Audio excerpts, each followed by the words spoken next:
भगवान शिव के पंचमुखी स्वरूप को लेकर हमारे धार्मिक ग्रंथों में कई कहानियां मिलती है। एक कहानी के अनुसार एक दिन अचानक पूरी सृष्टि डोल उठी और मनुष्य सहित सभी देवता घबरा गए। सिवाय भगवान विष्णु और माँ दुर्गा के किसी को समझ में नहीं आया कि अचानक ये सारी सृष्टि कैसे थरथराने लगी है। इस शंका के निदान के लिए सभी देवतागण कैलाश पर महादेव शिव के पास पहुंचे। सभी ने वहां दूर से आता एक अग्नि पुंज देखा, जिसमें से भगवान सदाशिव अपने पंचमुखी स्वरूप में प्रकट हुए। मन में उठे संदेह के निवारण के लिए नारद ने भगवान शिव के उनके इस रूप का कारण पूछा, तो महादेव ने इस शंका का समाधान करते हुए कहा, मेरा यह विराट रूप सृष्टि का विराटता का परिचायक है। साथ ही मेरा यह स्वरूप लोक हित में है। भविष्य में सद्गुणों के साथ दुर्गुणों का भी विस्तार होगा। असुरी शक्तियां अपना विस्तार करेंगी। ऐसे में मेरा यह स्वरूप उन सभी बुरी शक्तियों का नाश करेगा जो सद्पुरुषों को सताएगी और अच्छाई की राह में बाधा बनेगी। एक कहानी के अनुसार एक बार भगवान विष्णु ने अत्यंत मनोहर किशोर रूप धारण किया। उस मनोहर रूप को देखने के लिए 4 सिर वाले ब्रह्मा, बहुमुख वाले अनंत, हजारों आंखों वाले इंद्र आदि देवता आए। उन्होंने एक मुख वालों की अपेक्षा भगवान विष्णु के रूप सौंदर्य का अधिक आनंद लिया।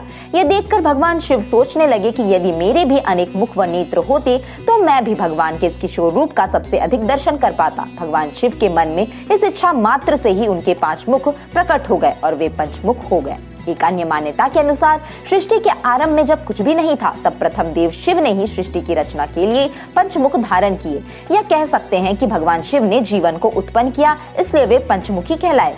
त्रिनेत्रधारी शिव के 5 मुख से ही 5 तत्वों यानी अग्नि, जल, वायु, आकाश, पृथ्वी की उत्पत्ति हुई। इसलिए श्री शिव के ये 5 मुख पंच तत्व भी माने गए हैं। जगत के कल्याण की कामना से भगवान सदाशिव के विभिन्न कल्पों में अनेक अवतार हुए, जिनमें उनके सद्योजात, वामदेव, तत्पुरुष, अघोर और ईशान अवतार प्रमुख है। यही भगवान शिव की 5 विशिष्ट मूर्तियां हैं। चलिए इन मुखों की विशेषताएं जान लेते हैं। भगवान शिव के 5 मुख सद्योजात, वामदेव, तत्पुरुष, अघोर और ईशान हुए हैं और प्रत्येक मुख में 3-3 नेत्र बन गए। तभी से वे पंचानन या पंचवक्त्र कहलाने लगे। भगवान शिव के 5 मुख चारों दिशाओं में और 5वां मध्य में है। भगवान शिव के पश्चिम दिशा का मुख सद्योजात है। यह बालक के समान स्वच्छ, शुद्ध व निर्विकार है। उत्तर दिशा का मुख वामदेव है। वामदेव अर्थात विकारों का नाश करने वाला। दक्षिण मुख अघोर है। अघोर का अर्थ है निंदित कर्म करने वाला।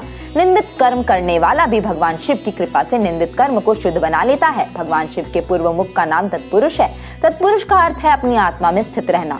ऊर्ध्व मुख का नाम ईशान है। ईशान का अर्थ है स्वामी। भगवान शंकर के 5 मुखों में ऊर्ध्व मुख ईशान दूध जैसे रंग का, पूर्व मुख तत्पुरुष पीले वर्ण का, दक्षिण मुख अघोर पीले रंग का, पश्चिम मुख सद्योजात सफेद वर्ण का और उत्तर मुख वामदेव कृष्ण यानी सांवले रंग का है। शिव पुराण में भगवान शिव कहते हैं कि सृष्टि, पालन, संहार, तिरोभाव और अनुग्रह मेरे ये 5 कार्य है, मेरे 5 मुखों द्वारा धारित है। तो दोस्तों आज के वीडियो में इतना ही। हमें उम्मीद है कि आप भगवान शिव के पंचमुखी स्वरूप को अच्छी तरह से समझ गए होंगे। आपको यह वीडियो कैसा लगा हमें कमेंट बॉक्स में जरूर बताएं।